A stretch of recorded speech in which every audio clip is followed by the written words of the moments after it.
Hello and welcome. In December of 2020, I took possession of my Polygon Siskiu D5 full suspension mountain bike. Now at the time, I could have gone with a slightly better equipped D6 or the much better equipped D7. But to be completely honest about it, I liked the color scheme of the D5 much better. So I kind of went into this knowing that there would be upgrades involved. And honestly, that doesn't bother me because I like to work on bikes anyway. So far, I have replaced the stock 2x9 drivetrain with a 1x10. And I replaced the nearly flat 760 millimeter wide handlebar with a 780 millimeter wide 30 millimeter riser bar. And finally, I have installed a TransX internally cabled dropper post, and boy, what a game changer that is. So my next upgrade is going to be installation of an SR Suntour Epixon air fork to replace the stock SR Suntour XCM spring fork. Now, that's not to say that the stock fork is a bad fork. It's not. By spring fork standards, it's actually pretty good. It's got a functional preload on one side, and on the other side, more importantly, it has a manual lockout.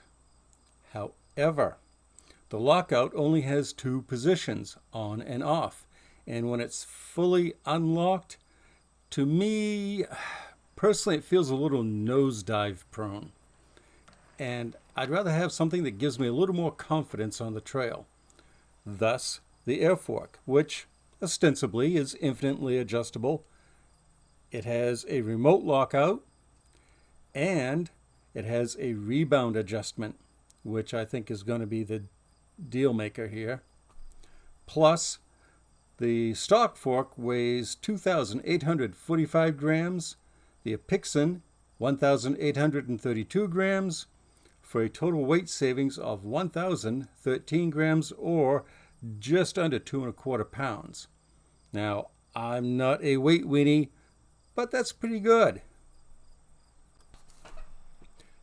As with many of my upgrade videos, I'm not going to bore you with the minutiae. You can take it as read that anything you don't see me doing that needed to be done was done, such as measure twice, cut once, or install a star nut. If you want to see that kind of thing in great detail, I highly recommend the Park Tools YouTube channel. So here we go with the installation.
There we go. Mission accomplished.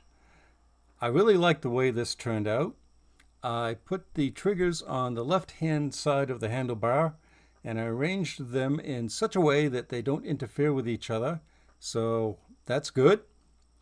You may notice that I put in some extra spaces on this steerer tube. There's a reason for that. I have discovered that my back issues are significantly lessened the more upright my riding position. So I figured this is a good opportunity to experiment with differing ride heights. What I'm going to do is switch some of the spacers from under the stem to above it and experiment with ride height. If you enjoyed this video, please leave me a thumbs up. That really does help the channel. And if you're contemplating this kind of an upgrade, I highly encourage you to go for it. It's not as difficult as a lot of people seem to think it is. And if you can handle a hacksaw or a tubing cutter, you can do this. Below left is a link to a playlist for the D5, and below right is a link to another video that I think you'll enjoy.